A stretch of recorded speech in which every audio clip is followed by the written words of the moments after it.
Okay, thank you all for being here. I'm so delighted, as I said to you yesterday, to be here to speak to you. I apologize in advance that the slides have all switched over and things, but what I'm going to give you an impulse about is creative neurocognition. Builds a lot on what Sasha has already introduced to you. The kind of magic of taking a neuroscientific approach to study creativity is that we think, well, it's something that's happening in our minds.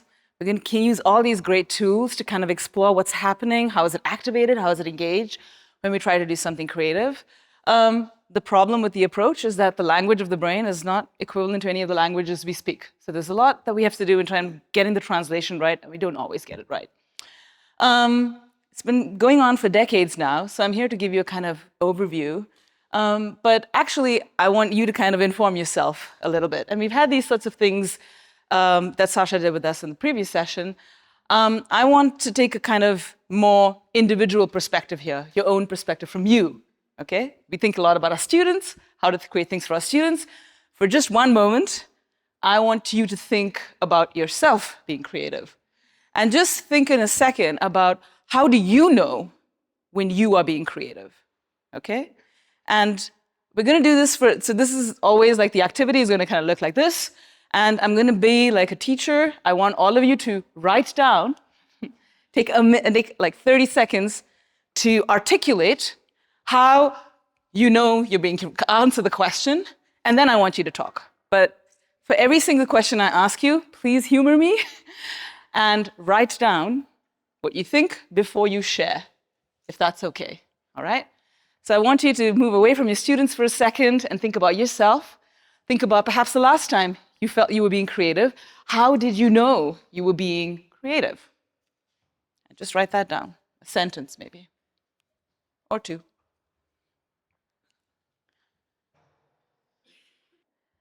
And then you've kind of all in little groups anyway, so with the persons near you, let there be groups of 3 or 4. If there are only 2, there are only 2. Just talk to the person next to you and say what you've said. How have you identified when you're being creative? Speak to the person next to you and share.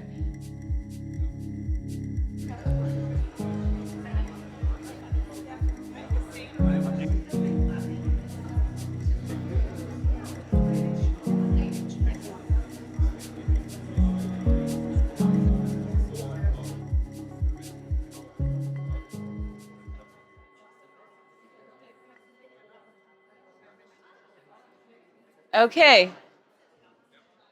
I wish all my classes were like this, is what I'll say. Okay. I should not have started with such an exciting question. No, I wanted to start exactly with this question, with the thought that some of you have been able to share with each other and others have not. If you've not had the chance to share with your neighbors, please share loudly. Anyone here who was unable to get their views heard? If not, please share. How do you know when you're being creative? One sentence, yes. How can you tell? Well, we came to kind of the conclusion that having an unexpected idea, but also having some sort of a gut feeling, Good. really drives us, and also being, let's say, in this, having something kind of unconventional thoughts. Okay, great. Gut feeling, unexpected, unconventionality. Anyone have any other thoughts? I can do the mics. I like to walk around. Here we go. The pleasure of feeling that you're in your element. Thank you. Pleasure. Here, in your element, pleasure. For me, I'm very focused. I'm free in this concentration on a topic, on writing a poem or something, not self-reflecting. Yeah. So I'm free of myself. Free of free of yourself. Yes. Well, I wrote down my being is creative. I didn't write much more. No, yeah, I am creative. I am walking, talking creative. Is that you? Sorry. We spoke a lot about like getting into a flow of thoughts that leads to something new. Yeah. And somehow we also forget about the space around us in that moment. Mm-hmm. You're zoned in the flow state. You don't then lose track of space and time. Anybody else? I thought it was so funny that we wrote down the exact same thing. We both said it's kind of a flow state, and then we both had pre-written adjectives for that. Like, what is that? And those were different. But that idea of like being in a flow state, so what determines that? What makes that happen? Can you share your adjectives? Some of mine were about like, we're laughing, we're like sparking off each other, we're building and connecting, and that it happens really with others. Yeah. But then yours were? I had being absorbed, happy, feel good, productive. Yes. Okay, so there we go. Excellent. So a lot of different things. The last thing was also talked about flow, but also the positive affect, the feeling of something working, something clicking. What I want to focus on all of that in the 90 minutes to come, but I first want to focus on all of the differences and all of the things that you mentioned. I can tell you without a shred of a doubt what neuroscience has told us from decades, maybe 50 years of work. There is no single brain region, no single brain network, and no single neural activity pattern, if you want to call it, that is exclusively in place for creativity.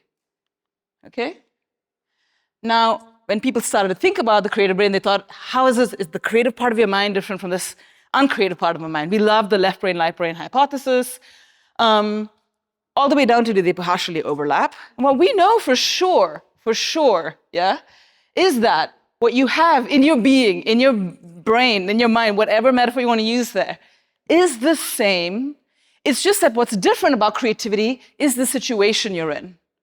It's the context that forces your brain, that pushes it to be adaptive, to come up with new solutions, and so on. If you don't have to be creative, yeah, you perhaps won't be. You have to think about the evolution of the species, what got us to this point where we happen to be creative all the time. But this is not a necessity. We've kind of evolved for this purpose. But what happened was that you're kind of starting by adapting to your environment that's constantly changing. Our environment might change right now. Let's say the door gets locked. We can't get out. What are we going to do? Nobody's going to care about what I'm talking about now. We're all going to start to problem solve in real time to come up with a solution to get out of this space, right? Situation, context matters. None of us have been, well, some of us have been in this space before, but none of us have thought about how we could take these wonderful objects and use them as tools to get out. They'll stop being so precious in quite that way then, right? So, what do we know about the brain? We know that there are several networks. New ones are being discovered all the time, depending on the kind of tasks we give them. And this is one example of like a network paper you might see. One paper that says, hey, there are these intrinsically connected networks, areas that work together continually, and have a certain purpose. That's what networks do. So let's say the visual networks of your brain are there to process stimuli in the outside world that are, light waves hit, bounce off objects, enter your eyes. It only responds to visual stimuli. From these little patterns, lines, colors, smatterings, we develop an image. The whole system is there to make sense of our visual world. The auditory system, in contrast, doesn't care about the visual system quite so much in the first instance. It's about processing sound. You start with frequencies, pitches, and so on, and then you have me talking in front of you as opposed to Sasha or somebody else, right?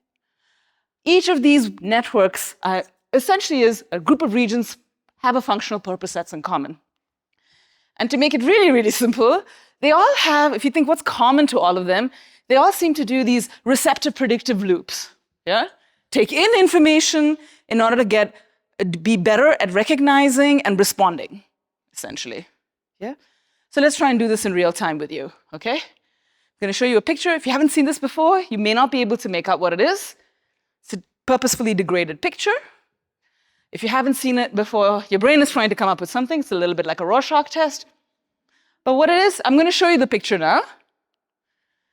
And hopefully you'll be able to see it. It's a frog staring right at you. So your brain has seen this, and now you can recognize that picture. What's cool about this is, because your brain is made the way it is, you will always be able to recognize this now, because it's gone into your brain. You're received and predicts. It's there without you knowing it. That's the way our brain works. And for most purposes in our lives, that's what all these systems have evolved for, keeping these receptive predictive loops going And sometimes it's about what's salient, sometimes it's about visual, sometimes it's about auditory, lots and lots of different ways we can use this. Okay? So one example is, let's say you're doing something very purposeful, trying to construct something, trying to design something. You have to get some elements right, play a game of chess. We know that a cognitive control network, the central executive network, is going to be involved when you're going to do executive function, goal-directed function of any sort. Yeah? Compared to that, imagine you just drifting off. Let's say you're getting bored of my talking to you. You start to just waft away. Another network comes on, the default mode network, yeah? Which is essentially the areas that are co-involved when you're spontaneously thinking about other things, internally mentating, okay? All networks basically are built to do this, yeah? For each function, you follow the path of least resistance. The brain primes efficiency over everything else. If we had to be correct 100% of the time, we wouldn't be able to move, yeah? We wouldn't be able to be functional. We just have to be correct most of the time, 98% of the time, and that 2% degree of freedom gives us a lot of freedom to be really fast and efficient. And all works to this principle, path of least resistance, yeah? And we do it all the time in our lives, let's say. If you are going on a walk and you see this, we have all been socialized to follow that path. We are not going to jump off into the green. We, bring our kids up to stay on the path of least resistance. If you get up to have a tea, I will put money on it that you will come back and sit on the seat that you've just chosen randomly now. Why? Because suddenly you have a little more comfort. Going to this zone, just that 1 hour of sitting there has made you more comfortable. You can see this in your classes. Your students choose a seat in week 1, and they will stay the entire semester on that seat. Path of least resistance. Don't shake things up if you don't want to. Something we automatically do. So this brain that has been primed in a beautiful way for hyper-efficient function has to be used for creative function, okay? So let's say it's the same brain you have when you're trying to read a poem. It's the same brain you use when you're trying to recite a poem from memory. And the same brain you have when you're trying to create a poem, okay? Some things are in common, of course, across all these tasks. Your use of language, your knowledge of how letters and words come together to form sentences, all of that, yeah? But a lot is different, creating something from scratch. So you have to use this brain in a very different way. You have to use systems that have been developed for these receptive predictive loops for quite different purpose, generative-explorative loops, okay? So what happens?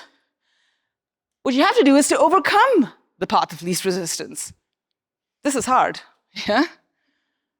But that's what creativity is. Go into the unknown, the unexpected, as some of you talked about, yeah? Going into the briars. Just imagining walking across and away from the path already causes us some discomfort, right? But that's what it is. But we know we can do it. We have the tools for this. We just take everything we have and throw it at it. Our feelings get involved, our sense of time gets involved, space, everything. All of what you brought up shows you your networks in action, yeah? All the networks that normally are on, off, for specific purposes, we suddenly have, let's say, an arsenal of weapons, if you want, to use as we see fit. Which is why no 2 times when you're trying to be creative is your brain working exactly the same way. If you think about, there's some things you know what it is to be creative, but you didn't come to the same creative products in exactly the same way. Each time you did it, it was slightly different, yeah? All of these networks, we don't have to get into them, many, so I can't fill them on a page, yeah? But we know these are definitely involved in all sorts of creative thoughts when you're thinking in the creative brain. So what I want, if there's any take-home message to get here, is that the brain is dynamically engaged in creative thought. And this differs not only across individuals, but also within you. I ask you to do a poem today and come back and ask you to do it tomorrow. The way your networks will be functioning and engages are not going to be exactly the same. Yeah? You might use more visual imagery this time around. You might use rhythm in a different way tomorrow, and so on. So that's really important to know. The dynamic engagement of your networks that differ not only across all of us, but also within you in any 2 given moments. Okay? So we'll do a show of hands thing. So I can't give you a lot of cases for why we know this to be true, but believe me when I say, all of us have the capacity to be creative, but some people pursue this drive more than others. And we all have our inclinations on why this might be. So I'm going to put 4 hypotheses down. And by a show of hands, I want to see which ones you kind of agree with, okay? So some people, you can hold that some people who pursue this drive more are more innately talented. That's one hypothesis. You might say it might have to do much more with perseverance. They can put up with failure. They can stick with the problems, keep going. A third hypothesis might be that some people are just more explorative. They just like to pursue things and are just open to all the possibilities that are there. And the fourth thing is some people just find it more inherently rewarding to pursue creative pursuits. So none of these are wrong.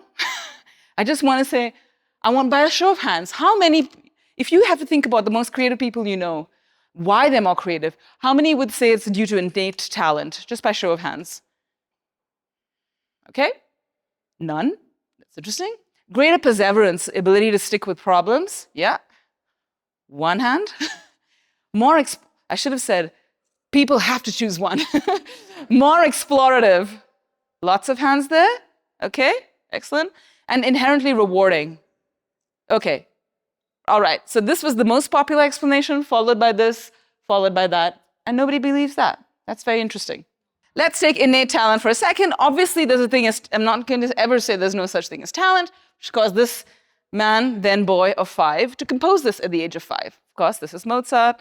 And there aren't many people like that, but we've seen talent and we know what that looks like. But talent can't really explain why people create. Not completely. Because you have cases like Grandma Moses, a very famous US artist, who really only started to paint when she was in her 70s.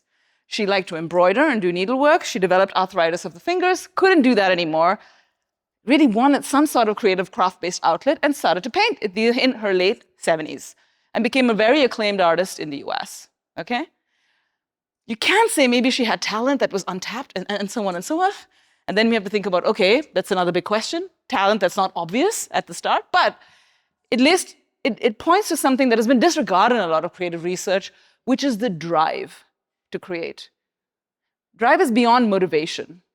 Drive is really like you will get out of bed at 5 to do what you want, even if it hurts you, yeah? And we know a lot about drive from looking at the disrupted brain, people with brain damage, okay?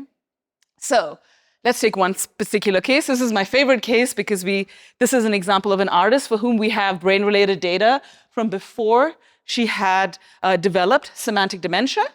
And we have that data because when she was much younger, she had a sort of benign tumor on another part of her brain. I think it was her olfactory nerve that had to be removed. So she had to keep going for checkups to see if everything was fine. So this is when she was pre-symptomatic, Anne Adams, and this is what the kind of art she was creating when she was pre-symptomatic. And as the symptoms become and so on, as the years go by, you can see the brain slowly starts to atrophy in certain regions. But what you don't see at all in her case is she's not drawing, she might be drawing differently, and we can get to that if someone has questions, but she continues to paint, continues. And she is not an anomaly. There are case studies of hundreds of artists who go on to develop brain disorders, and barring the few cases where they're literally so amotivational that they can't get out of bed, all continue to create art, make art, and maybe at a different pace. They're not as productive maybe, but they still do it. They have to change mediums. They still do it, yeah? And that speaks to the astonishing drive you have.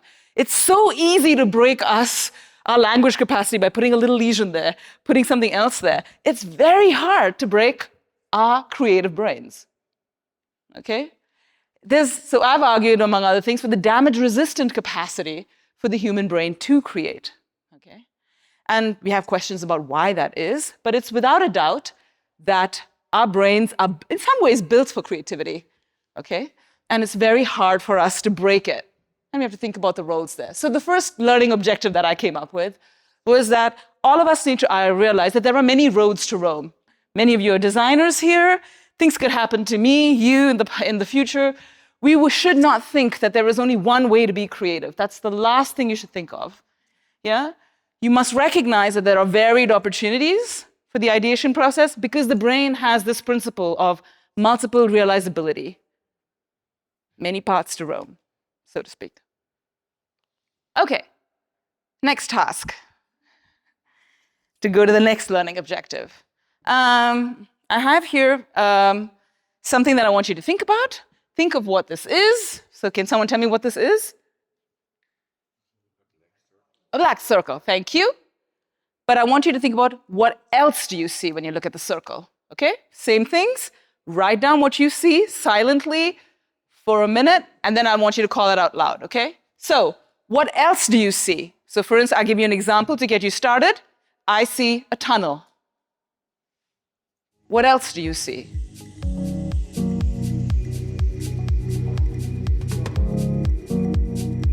Just write down one by one all the things that come to mind.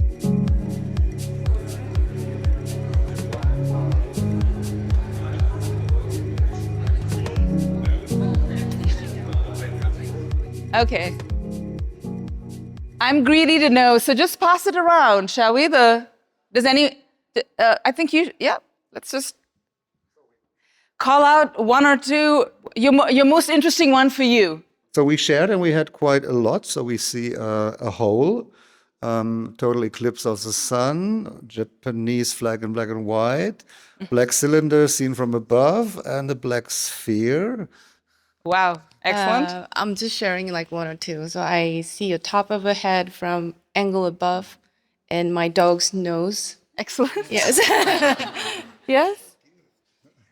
Lovely. I have a circular shaped post-it. I have a smiley face in the dark. Yes? First, I thought that I see a brown ball or something, but then I said, okay, I see like a white background and something disturbing it. Yeah. Uh-huh. Yeah. Yes, a shadow of a ball. Yeah. Shadow of a ball, Shadow. good.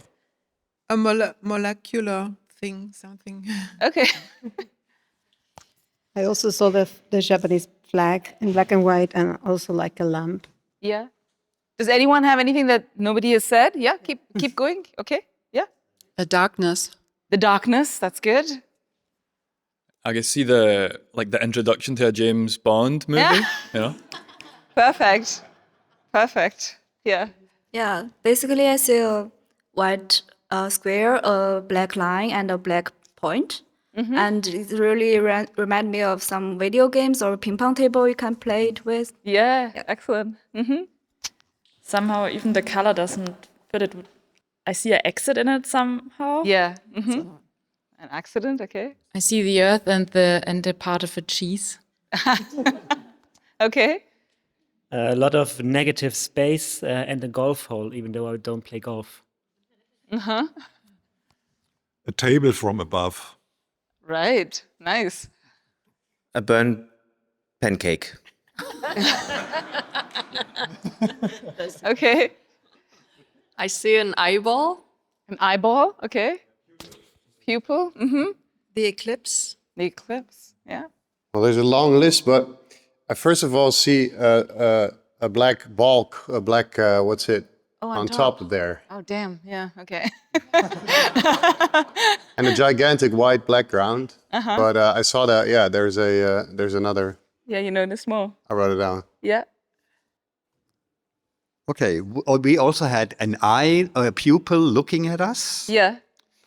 And I thought an atom. An atom, nice. Yeah. The whole of a bird home. The whole of the bird home, yeah. Birdhouse, excellent. Anything else? I started to see the white space. You started to see the white space more, yeah? I saw a glass or a chair top perspective. Yeah, excellent. I saw a point of focus. Maybe the full stop. A full stop, excellent. Nice. Nice full stop, I like. Any more? A disc and the waste of confetti production. Oh, excellent. Yeah. The hole in the ear when you take the earring out. Yes. Gosh, yeah. A perfect peppercorn. Perfect peppercorn. Excellent. I see a wheel of a sport bicycle. Nice. Anyone in the front row? A diagram, 100%. Well done, all of you. Excellent. Okay, this is a really simple task. And you looked at the vividness of what all of you came up with and the individuality of what all of you came up with. And what I asked you to do was essentially do an exercise on what we call abductive reasoning. Okay? What if reasoning? What if it was more than a dot, right? It's curious for people to think of reasoning processes when they think of creativity, but abductive reasoning is really at the center of most of creativity, if not all of creativity, and it kind of derives from other reasoning principles that we might be a little more familiar with, right? So if you think about deductive reasoning, to give you an example here, suppose a bag contains marbles, and you take one out, you see it's red. Oh no, you're told that it's a bag of red marbles, you take it out and you can think, I don't need to know it, it's going to be red. That's deductive reasoning. You're told something and you follow the rule. A rendering rule leads to a specific conclusion. Inductive is different. You hold the bags, marbles, you don't know the color, but as you keep taking out marbles, red ones keep coming out, and then you start to infer that this is a bag filled with red marbles, okay? General conclusion. Abductive is when you find, let's say, a bag of marbles, and you have marbles in a bag, and you have a red marble outside, away from it in a distance. You might infer that the marble is from the bag. You don't know for sure, but you can perhaps infer that this is the most likely conclusion, okay? And the most likely is the starting point of creative ideation.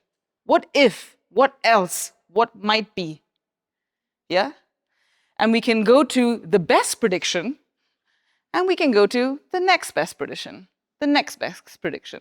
Someone in the audience once said something about designing the worst things, right? Think of the worst, how to screw things up. It's kind of in that kind of framework as well. What if? Abductive reasoning, okay? So I want to kind of make the case that abductive reasoning lies at the heart of a lot of what we do, and that it starts with something quite reasoning-based, and we, as a species, take it in all of its other directions, okay? So we're going to do another task, and this time because I want to show you another way that your mind is working. You saw how your minds work when you're given a simple task. I'm going to give you a slightly more difficult task now, and how all of you deferred.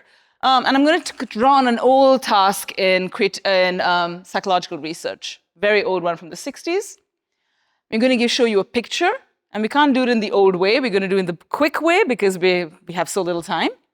I'm going to show you a picture.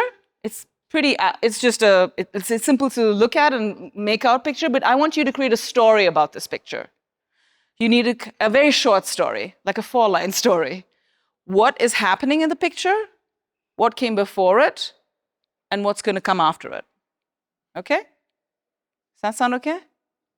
Silently, do it, and write it down. Okay? So the beginning, middle, and end. And anyone got it? Right. So this is the first card. I hope you can see this picture. So look at the picture and create a story, a simple story. What's going on in the picture? What happened before? And what's going to follow?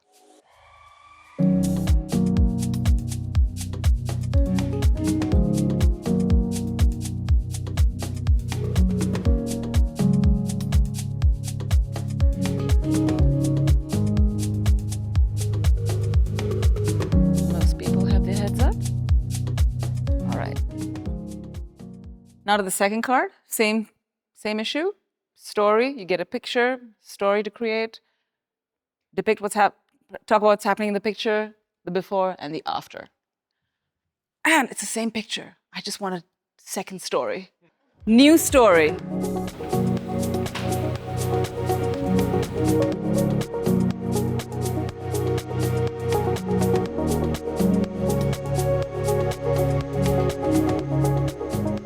Is someone wanting to share perhaps what was different about the way they approached their second one versus their first one? So should I read it out loud or just first my approach? You can, oh yeah, that'd be great. If you can just summarize what your two stories are about, how are they different, and then how did you approach them differently? Okay, so at first I looked at the picture in a negative way. Yeah. And in the second round, I try to look at it in a positive way. Okay. So that's how I created my stories, and they're very short. So in the first round, I saw a young boy is condemned to detention because he pranked the teacher. He's really bored by this task, and his behavior will most likely not change to the better.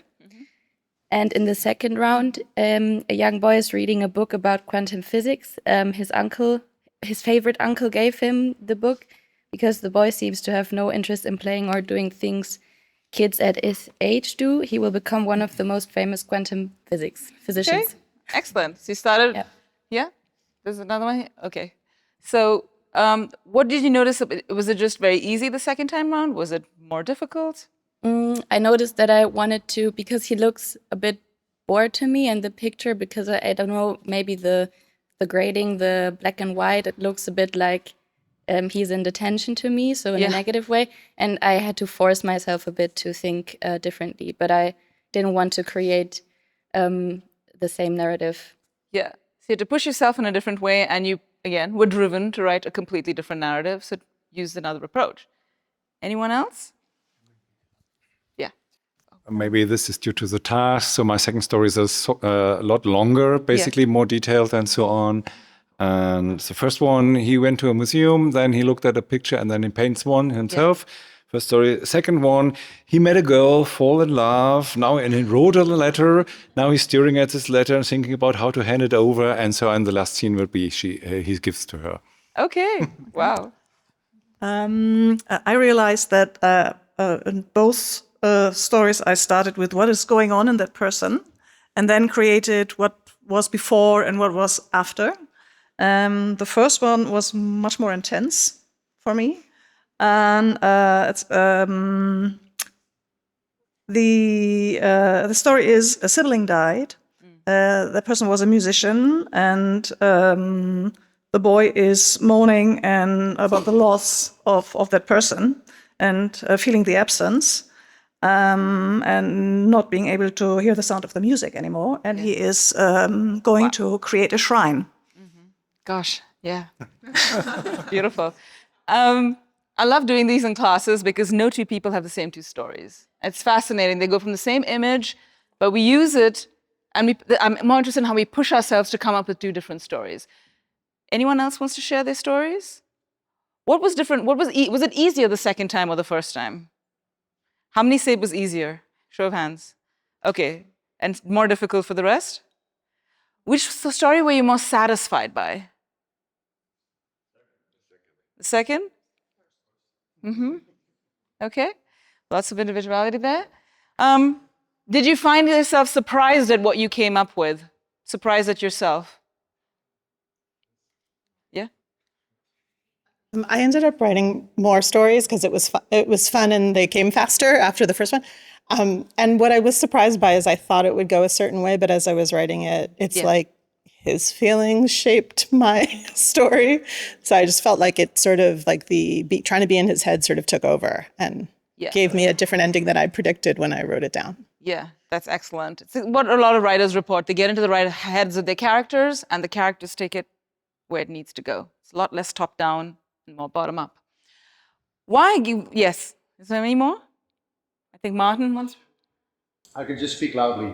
I wrote my own story in the first one because I see a little boy, and of course he has to go somewhere like school or class, and he didn't like it, and so I'm kind of surprised at that, like comment, because the second story I just had to think of something else, because when I see a boy like this, it's everything I can write is my own story about how schools and everything. So that's kind of what his story was the first time around.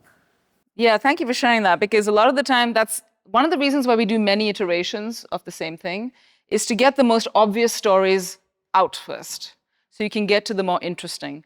When you're engaging in creative ideation, you're going to start with what you know already, and that can still be powerful and evocative and beautiful and fun.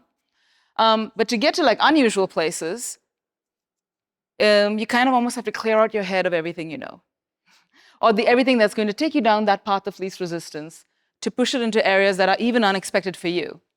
Yeah? And that's why I say it all starts with this abductive reasoning. What if? What might be? But we take it to storytelling, we take it to poetry, we take it to design, and so on. Now, I got you to do this task, and I think a couple of questions on AI were there. And this is kind of my focus now, to think about what AI is doing to the creative brain. I can't speak too much about it, but this is where we have to be having these conversations, at least for creativity researchers or people who are being creative. Let's say the release of generative AI just a few years ago changed the AI picture. AI has always been, has been around for a long time, but generative AI has basically brought it into our households where perhaps a lot of people are using it now. By current estimates in the US, more than like 90% of young people are using it to write their homework, for instance. There's two drives in which the AI age that we live in are pushing. One is this side, which is embrace it, work with it, use it, become a co-creator with it. And the other side, which is watch out, use it very intentionally, okay? So we have a choice here. Again, I'm sorry that the slides didn't translate properly. The side that thinks that AI and human intelligence and creativity are somehow similar, and somehow that we will be enhanced by embracing its use. And the other side, which is that there is absolutely no similarity there, it is its own alien thing, and why it's important to reject its use, okay? Especially when it comes to creative endeavors. I found this cartoon, and I found a very interesting way to think about creativity, because we have to be specific about what we're using AI for, and the so-called benefits, and what's going to end up happening. So we are currently in this era of the evolution of man. And whoever the cartoonist was, I thought this was very good what he did. Like, everywhere else, people are smiling, like, oh, we're in this moment of discovery. We're realizing our incredible abilities. And the minute we start to automate, outsource our cognitive abilities, our storytelling abilities, our narrative capabilities, we become closed in, we become skillless, and what we have is then a set of de-evolution, if you want, okay? I'm asked to talk now increasingly more, I don't know how I found myself in the space, to keep talking about human versus AI creativity. And we've talked about process a little bit. And I think where a lot of the confusion comes with all the excitement of is AI creative or not, which I think is almost irrelevant to what I'm trying to do, is that we look at the products and we think, oh, a similar product has been creative. That means A, it is creative, and it isn't creative in the way that I am creative, okay? But this ignores process. So I took a simple analogy here. Imagine the product of trying to come up with a cup of hot water, yeah? The human brain has gone a long way and started pretty, in a very sort of using our bodies, figuring out our environments, understanding how elements work together, creating fire in order to heat water in order to have a hot cup of tea, let's say. AI doesn't go through that because it is not embodied. And essentially, it's been designed to do that. Yeah? So generative AI is designed to use language in very specific ways to come up with plausible sentences. It might produce sentences, yeah? And they might be, I'm not going to argue whether it's creative or not.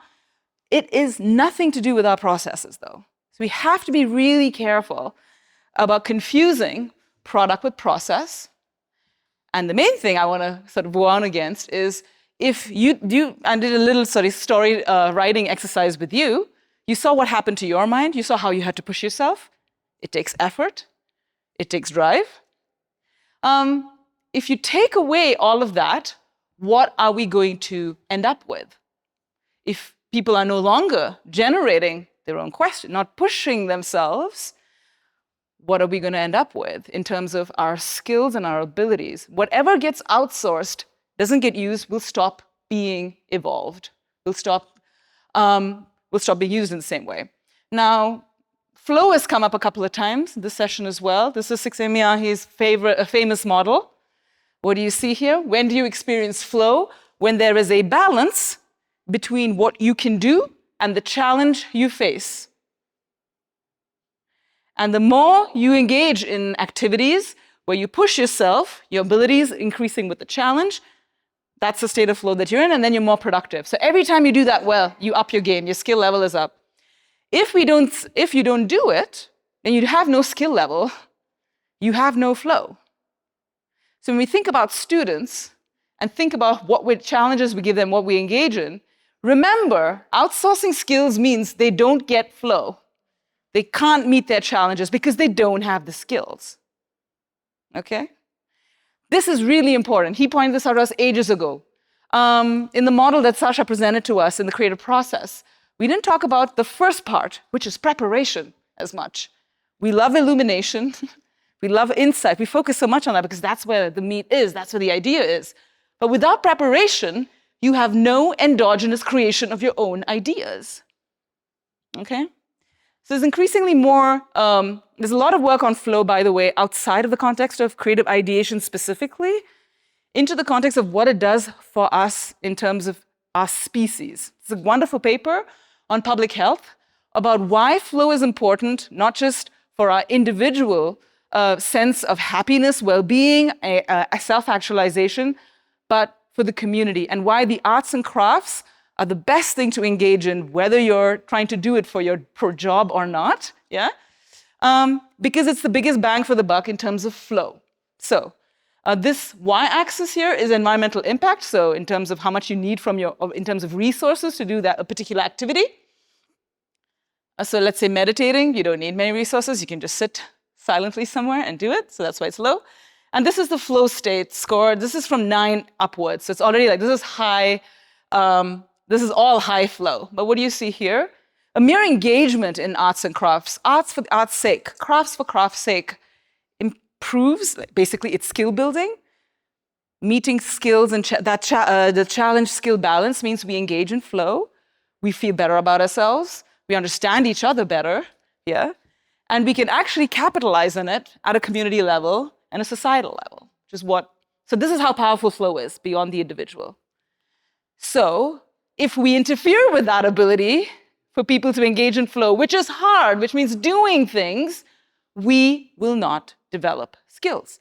It's an age-old adage. All neuroscience students learn this in like Anatomy 101. If you don't use it, you lose it. They have done horrific experiments on lots of animals to show us this is the case. Yeah, we can't do this on humans, but we know this for a fact for humans as well, which is why so much of how we think about aging healthily, and so on, is focused on use. Yeah? Keep using your mind. Keep using your brain. Keep using your body in order to keep it active, because if you don't use it, you lose it. Yeah? So I want us to think really like this. We have so much information on this, and growing literature now on AI and its negative impacts on human creativity, critical capacities, and what I find most worrying, interest. Yeah? People's interest in writing things, because it's just so exciting to have this thing spit out something at you. That challenge that comes with, gosh, I have to come up with a new story, that discomfort, that having to overcome the path of least resistance is just seen as too challenging. It's not rewarding. I can get a reward by just putting in a word there and it'll spit out something. That's easy. That's like candy, right? So, which is why I say the second objective is doing is being. Doing is really, really important. Yeah? Active engagement in the practices, starting with abductive reasoning, this what-if thinking, all the way to where that leads from a pragmatic standpoint, creative engagement and activities, we need that to evolve to our highest potential, both individually and as a collective. And we have to think about, when we think about things like AI, we have to be very, very careful of what we're asking of it. Not all AI is created equally. What are the perils and what are the promises? What goes away and what's left behind? Is it like using a washing machine? Yeah, which we're like, I don't want to go back to washing clothes by hand. Yeah, sure, but it's not. It's very different kind of offloading of your skill set. So that's something we have to think. Without doing, you are not being, as he says. Okay? Next question. We're going to students now. And you can just shout this out loud, okay? Imagine a student in front of you, and I want you to think about, how can you tell, based on what you see, that someone is being creative. And I'm going to make it hard for you. I want 2 adjectives. Something about what they've done or how they're behaving is telling you something. And if you have to pick on how you use it in your daily practice, either in your workplace or in your classroom, what are the attributes for you where you say, check, creativity has happened here? For someone else, not for you, for someone else. How can you tell when someone's being creative? So again, write it down. And then maybe just, I think we have enough time, yeah. Call it out loud when you're ready. First, write it down, though. Top 2 features. What are your top 2 features? My top 2 features were excited and passionate, Yeah. and ready to fight for it. Excellent. Ready to fight for it? Passionate. They're immersed, they're involved. Engagement, immersed, involved. Excellent. Yep, Sandy? They have a sparkle in their eye and a quest to solve more. Sparkle, so something's, again, they're looking engaged, you can see it on them. Yeah, and the second one was? It was like this quest to solve more. Quest to solve more, a quest. They're on a journey. The back there? Yeah, do you have your hand up? When they are proud, showing their results. Okay, so they recognize it in themselves. Anybody else? Yeah. Translation and transformation when you see in the context. Of the person. Okay, excellent. Anything else? Yeah. Thank you. Creating different scenarios or stories. Mm-hmm. Yeah. Did you have something? Yes, maybe similar experimenting. Yes, they're experimenting. Good. The tongue between the teeth. That's great. I see little kids with that. That's cool. Anyone else? Okay, top 2 features. The top 2 features. None of you said really novelty. And what was the other one? Useful? I'm very glad about that. We were introduced to the standard definition of creativity, which was proposed by not these people. These people basically discovered in their archival trawl when this definition started to be used, that a creative idea is novel and useful, and they tracked it down to Morris Stein. We'll talk about it in a second. It's become known as a standard definition of creativity because of this paper, but it's been implicitly used before the 2000s, of course. So, 2 elements. Novel, the product did not exist before in this particular form, but that's not enough. A product also has to be tenable or useful or satisfying. That's what Morris Stein said. So, lots of different words are used for this. Same words, kind of used interchangeably, even though they're not completely interchangeable. You'd say a novel, original, unique, statistically rare, or so on. An idea that is original as well as useful, effective, adaptive, appropriate to a particular end is creative. Okay? Now, this is a very old idea, but people in creativity research have emphasized this for a long time. So it's not enough to be just new, come up with something new, because it has to be adaptive in some way. And the appropriateness, essentially that it must be fitting something, it must satisfy in its way. So it must serve to solve a problem, fit the needs of a given situation, accomplish some recognizable goal. This is as true for the arts as it is for the sciences and technological enterprises. In painting, the artist's problem is to find a more appropriate expression of his own experience. In dancing, to convey more adequately a particular mood or theme, etc. So first things to note here, what is being emphasized in terms of usefulness, appropriateness, and so on, is the artist's vision, first of all, okay? But how do we assess this? Kind of boring task, but used a lot. Just to illustrate how we envision this, you give something like the alternative uses task. Think of as many uses as you can for a common object like a shoe. I've used these with many people, hundreds and thousands of people. You'll get a range of different uses. I've given some as examples here. To say that you can use a shoe to kill an insect is a use that would not be considered particularly original or novel, because pretty much 9 out of 10 or 10 out of 10 of you would come up with that use. It's not a particularly unusual way to think of using a shoe. I once had a clinical patient tell me, you can use a shoe to wash clothes. And I was like, oh, that's how? And I was trying to get him to explain it. And he's like, I don't know, I just said the first thing that came to my mind. Okay? Now, no one else has come up with that use to me, and so it was suddenly original, it was novel, suddenly an uncommon use, but because he couldn't explain how to use it, I couldn't see the use for it, the appropriateness of the use. So compared to that, saying that a shoe can be used as a makeshift plant pot when your plant pot breaks, that's an example of one that is, given this definition, meets the definition of originality and appropriateness. Okay? And this definition applies across magnitudes. It applies for what we call I or P creativity, psychological, personal, individual creativity, yeah? So everyday creativity, or H creativity, like eminence in creativity, historical levels of creativity. So for instance, I'm very experimental in the kitchen, my poor family. I'm trying to do new things. I'm not going to win any awards for what I do, but I am being creative in a little C kind of way.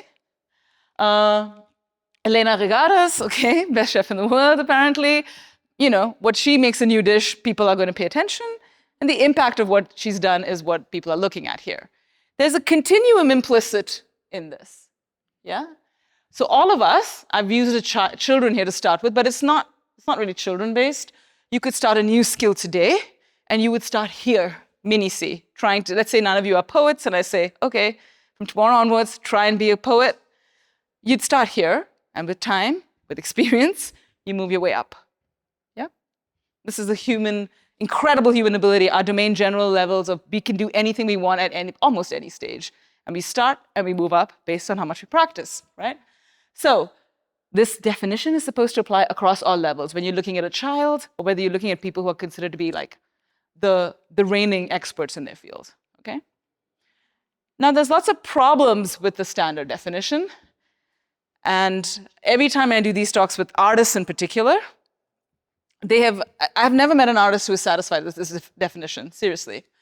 And there are artists who engage with neuroscientists. One of them is this person here, Siri Husfesh, very, very eminent writer, okay? The kind of interdisciplinary, kind of minded, independent scholar, if you want. And she was recently wrote a paper with all of these other eminent people who have different types of backgrounds in neuroscience, consciousness, and so on. And it was basically a paper built on this discussion that they've had that's freely available online for anyone who wants to look at it. To bring science, and specifically neuroscience, back into the discussion, isn't creativity, isn't what you do as a novelist a total mystery? I mean, the question is, will neuroscience ever be able to explain why, when you're at your writing desk, that particular storyline pops into your head? Listen, I'm interested in science enough to think that that one of the problems with studying creativity in contemporary neuroscience is that the definition, again, is pretty vague. So the definition is this. Creativity in contemporary neuroscience is something novel, okay, new, something new. And the other part of it is that it's useful. Now, I ask you whether Emily Dickinson's poems were useful, whether my novels, are they useful, and what would that use be? This seems to be a peculiar definition. It's a kind of corporate definition. Okay, I'll stop her there. She says much more. So, she has no problem with novel. Useful, and this is always the feedback I get from artists, particularly. Yeah, it's a corporate I think she hits the nail on the head. It's a corporate definition. More recently, Anthony Brand, who is a co-author on The Runaway Species, a wonderful composer in Rice University in Texas. Again, an artist who wants to engage with the neuroscientists to say, come on, psychologists, neuroscientists who study creativity, you're getting something fundamentally wrong, yeah? So he says a view from the arts. And this is what he says. I'm just going to summarize. He says, novelty, again, no problem with that. Appropriateness, usefulness, big problem with that. And he identifies why, and he gives he outlines a beautiful case there in that paper. He says, well, it really matters who the judge is. All of you have talked about different attributes and how you recognize creativity, right? So no two people will have the same judgments. Judgments can be faulty, judgments can change, and so on. Also, for the artist, novelty can come at the expense of usefulness, relevance. Yeah. Production is sometimes novelty is the value. Yeah? And production is important whether it is useful or not. The doing is important whether or not it's useful. Yeah. So this is what he says. I'm just lifted entirely from his paper. As currently written and applied, the standard definition risks underrepresenting the non-conformist, the marginalized, the amateur, and the child. On top of that, in an age without a common practice in the arts, a reliance on external judgment becomes more tenuous. Scientists may often have good reasons to limit themselves to effective output, but a definition needs to be all-encompassing. Taking into account the wide range of creativity, from amateur to professional, low consensus fields like the arts to high consensus ones like the sciences, child to adult, private to published work, a definition of creativity is more comprehensive and internally consistent when utility, value, usefulness, appropriateness, and fitness are considered as secondary attributes than as primary ones. Okay? The second thing he emphasized, which is really important for us to know, but very few people do this, is that the making should also be distinguished from the reception. Okay? Product process, what you do, why you create, and what you have created. Okay? So I went back to this definition and I said, Stein's paper is a beautiful paper if you read it. I said, what does he try to do here? You know, because he proposes so long, and I thought, oh, he's used 3 words for one vector. And maybe we've latched onto the wrong word in some ways. And so I'm trying to make a case of, let's move away from useful and so on, and let's move to perhaps how does satisfying work as a definition. Yeah? So let's say we replace that arm with that work. And I've written a whole definition paper on this. And I went back to Stein to see what he said. And he said this: often in studying creativity, we limit ourselves to a study of the genius because the distance between what he has done and what has existed is quite marked. Such an approach causes us to overlook a necessary distinction between the creative product and the creative experience. The child who fixes the bell on his tricycle for the first time may go through stages that are structurally similar to those which characterize the works of the genius. His finished product, however, is a return to a previously existing state of affairs. The product of an inventor's labor, on the other hand, may strike one as creative immediately because it did not exist previously. In speaking of creativity, therefore, it is necessary to distinguish between internal and external frames of reference. And I think we need to think about this, especially in the context of our students. Okay? So, the internal frame of reference of the person who is doing the creating, the making, the exploring, and the external frame of reference of the audience, the examiner, the field. It's not that they're not related, of course they are, but they are separable. And we cannot substitute one for the other as we have been. So if we think about magnitudes of creativity, like I talked about, this kind of little c, big C is only based really on an external frame of reference. Yeah?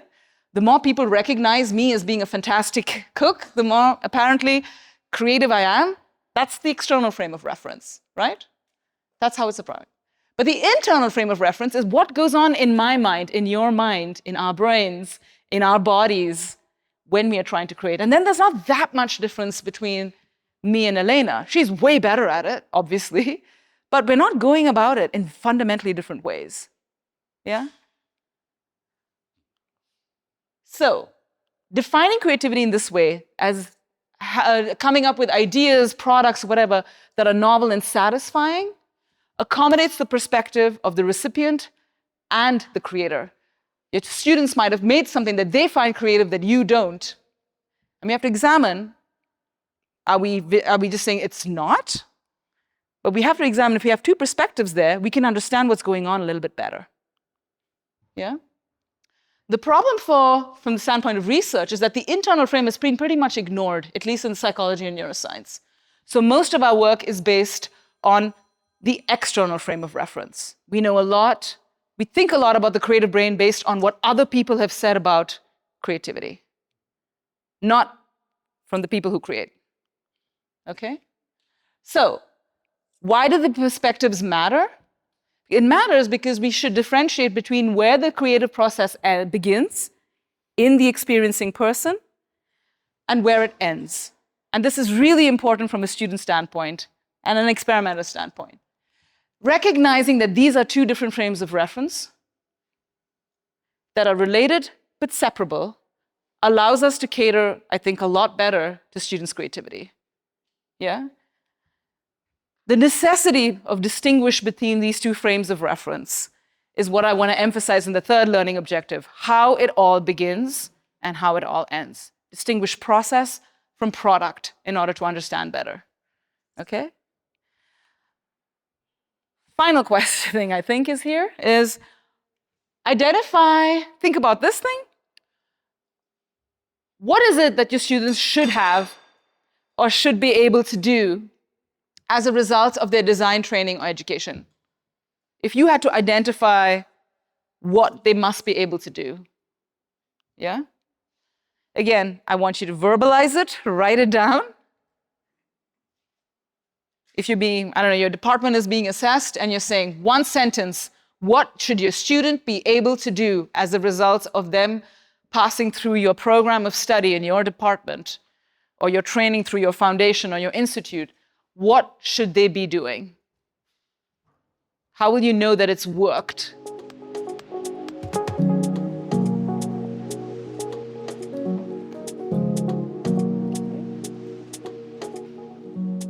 Okay, I've put the mic at the back so that it can come traversing down this way instead. Okay, if you're ready to share. I've written this many times. Yes. So they should work well in groups. They should be competent, confident, and productive. They should think in systems and so on. Good. Okay. I agree in the confidence. I added they should feel confident in uncertain situations. Okay. Confidence, competence, competence through uncertainty. Yeah. I would like that the people are able really to see in terms of using the perception organs we have. Yes. And using much less the recognition prediction thing. Yeah. A very, very fast example is like to draw a cat. Yeah. You can draw it from the head, will be nice comic cat. But if you really draw from the cat, you really have to look at it, you know, because it's completely different than you thought it is. So learning to see. Yes. Yes. Perfect. Thank you. In my opinion, it's enable them to be aware of the creative process and all these phases of research, ideation, iteration, results, and presentation. Mm-hmm. And train them again and again. Yeah, cool. To work independent on any technical or topic reason. Yeah, be able to be completely independent. Yeah. For me, it's that they have internal criteria. So for their skills, for their output, for their success, that they know what they have done for themselves. Yeah, internal criteria, excellent. I think it's very nice to see if they found their field of work, so where they really like to engage in the future. So in what they wanted to do after the studies, basically. And best is that they already had developed a little bit of their own handwriting in this field, so their own style of it, how to do this. Yes. They found their place and they've developed their own sense of their signature, so to speak. Yeah. Exactly. I have written down in order to leave the routine, it is good to have this confidence to be ready and to be able to jump out of their own comfort zone. Yeah. Not risk averse, being able to get out of your comfort zone. Resourceful and resilient. Okay. Yes. Okay. So there's, I'm of course not a design researcher, but there is a very acclaimed creativity researcher who's coming out with a book called Learning to See. So I'm glad she said that. Where he's basically gone to the art and design schools across the US And what's interesting about it is how essentially designers all over, I mean, designers are kind of unique for me, and I've talked to him about this book now, as being like practitioners and teachers. A lot of places you don't have practitioners who are teachers, right? So a lot of it becomes more abstract. I feel like the huge advantage you have is that you know, you're right in it. You know exactly what they're going through. And that comes through in this book of how pedagogy is set up there. And in general, what he was looking for were commonalities across what instructors do. And all of them were essentially training their students to learn to see possibilities. And that's what this book is about. I'd love to know what you think of it. It's coming out next month, okay? But it only focuses on what they do in common, not what they do differently. But it's interesting to know that there's so much in common. What they do have in common is that no one talks about creativity. They hate using the word. They don't want to. They feel like it's a lot of pressure for students. They don't like the word. That came through in this book a lot. So the word creativity is almost not mentioned there. And I would love to know your thoughts on that in the discussions that follow. So let's think about what people are left with. I was thinking about like prizes and all that are given to the arts. Artists are very good at talking about their process and why they do what they do. I wanted to pick on someone quite unlikely, Bob Dylan, who won, well, the Nobel Prize in Literature. So like a musician to get, a lyricist to get in literature was a big deal when it happened. I don't know if you remember it. He's certainly the first ever musician to be awarded it. And when he was awarded it, it was a subject of a lot of controversy. Yeah. In the mainstream media in general, whether you were left, right, center, didn't matter. Most people were against this. Yeah. And even among literary spheres, English departments and so on, I can only imagine. I'm not part of them. So huge deal of debate. How can a musician get a Nobel Prize? So this is what the one of the people in the Nobel Committee, Horace Engdahl, said. He is a singer worthy of a place beside the Greek bards, beside Ovid, beside the romantic visionaries, beside the kings and queens of the blues, beside the forgotten masters of brilliant standards. If people in the literary world groan, one must remind them that the gods don't write. They dance and they sing, okay? So, I thought that was hilarious. What does he say? So he had to write a speech for this. And I think you know the stories behind that. He was very, very delayed. He didn't turn up for his own thing. He's a bit of a prima donna. Very interesting is his speech, which is really quite a read. And I've just taken off a couple of excerpts there. So when I first received the Nobel Prize, I got to wondering exactly how my songs related to literature. I wanted to reflect on it and see where the connection was. I'm going to try to articulate that to you.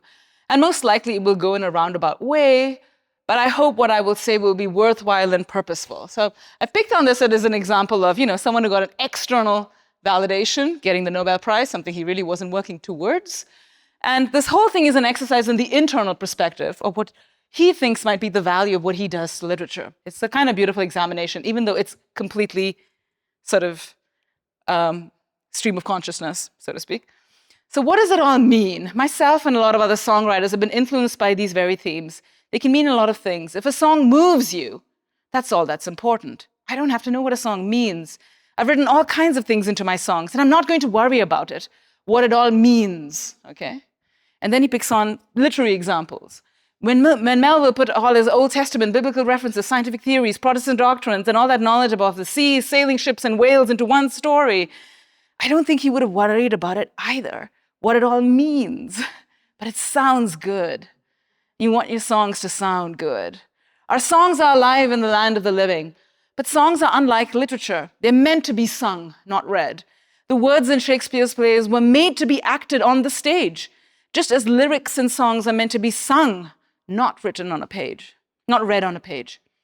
I return once again to Homer, who says, "Sing in me, O muse, and to me tell the story." He's going to get at the feeling level of it. It has to be satisfying. I put all that in, but it's not because I want the person to know this meaning. It's not the conscious thing there, yeah? I know it's all important, but ultimately it's all in effect to create a satisfying sound, a satisfying, and beyond sound, a satisfying experience of what it's like to listen to a song. And the elements in between don't quite, it's meaningful, but that's not why it works. Yeah. So it has to sound good. It's a very, very, let's say, personal. It starts from that personal plane. What am I trying to do to evoke something in myself before anybody else? And that's when it works. The wonderful Carl Rogers, humanist, when he's talking about creativity, talked about this too. Perhaps the most fundamental condition of creativity is that the source or locus of evaluative judgment is internal. The value of his products for the creative person, established not by the praise and criticisms of others, but by himself. Have I created something that is satisfying to me? Does it express a part of me, my feeling or my thought, my pain or my ecstasy? This does not mean that he's oblivious to or unwilling to be aware of the judgment of others. If to the person it has the feel of being the me in action, of being an actualization of potentialities in himself, which heretofore have not existed and are now emerging into existence, then it is satisfying and creative. And no outside evaluation can change that fundamental fact.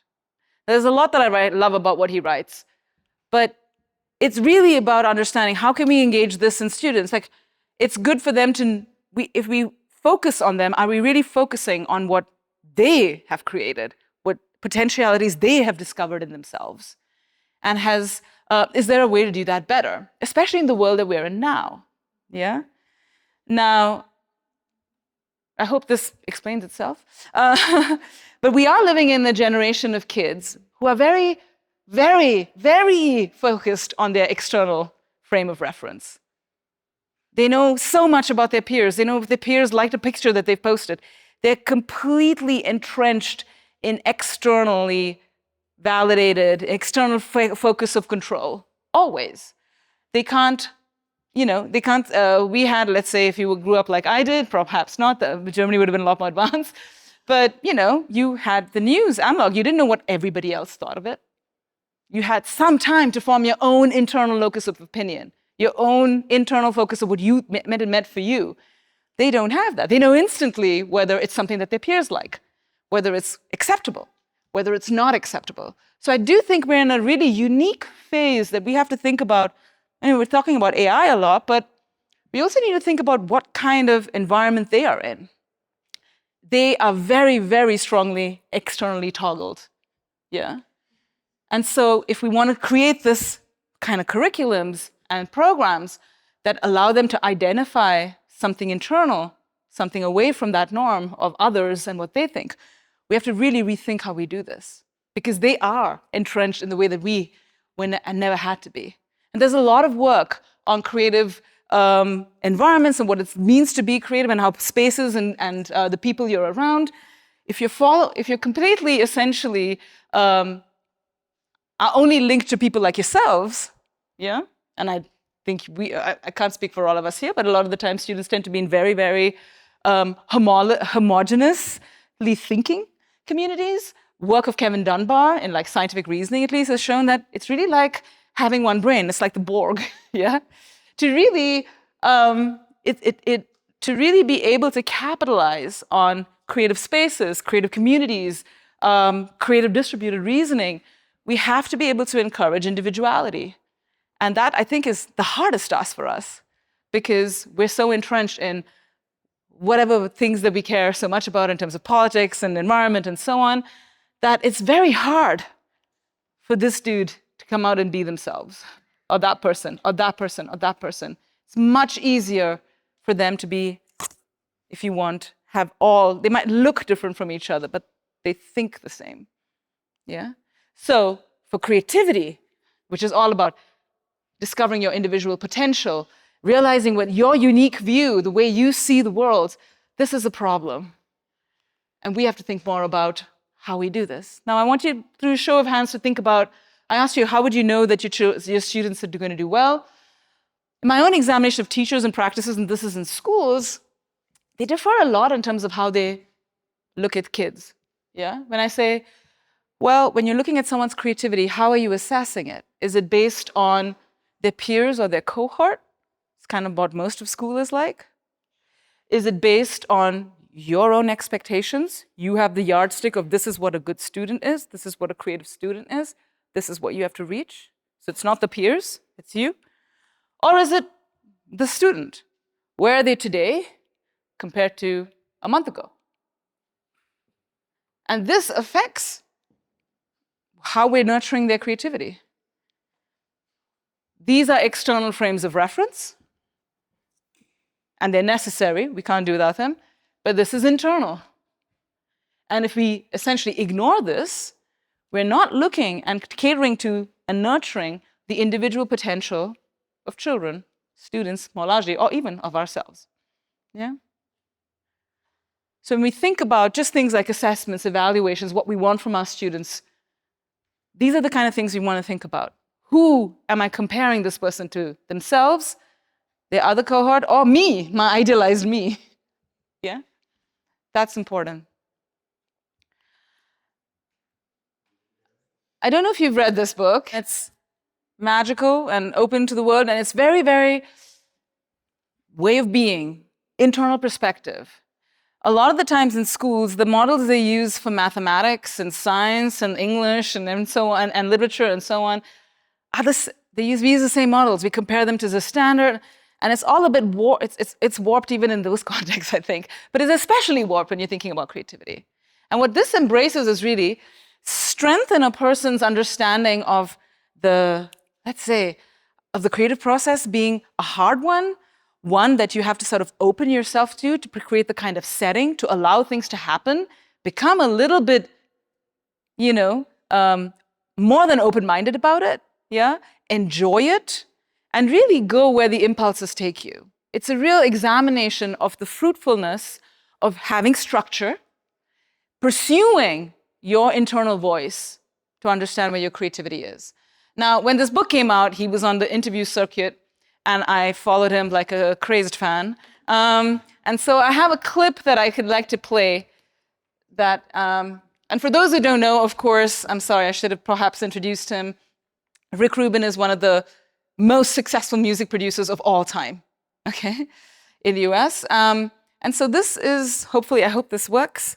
The stars line up at certain times for certain things to happen, and they happen. And sometimes you can make something great and it doesn't connect for whatever reason. I found this out from making a lot of stuff. Like sometimes you make two things that you think are the two best things you ever made, and one of them connects with the world and one of them doesn't. And it might not have anything to do with what's in the art. It might have to do with, it came out the same day as this other thing came out, and that got in the way. Or there was a bigger story at the time, or there was some other, who knows? Or it's not it's not in the cards for that person to have that success. It's like there's so much to it that we don't understand. Yeah. All we can do is make something good and put it out and hope for the best. And that's all there is. We never know why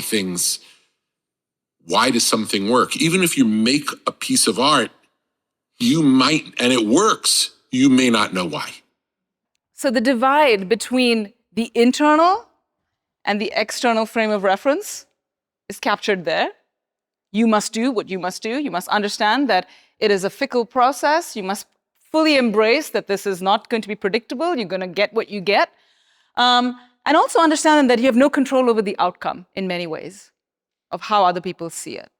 Which is why I come to the final learning objective of, for our students, important to understand how they must embrace the I, away from peer pressure, away from cultural pressures, to really understand the ignored perspective of their introspective realm of experience, which is really fundamental to the ideation process.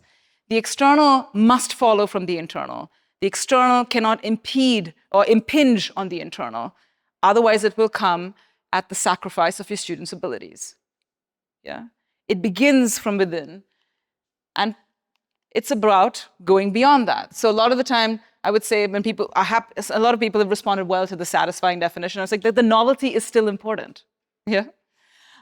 So what are I had 4, I'm sorry, I can't, this is terrible slides. But the 4 learning objectives, many roads to Rome.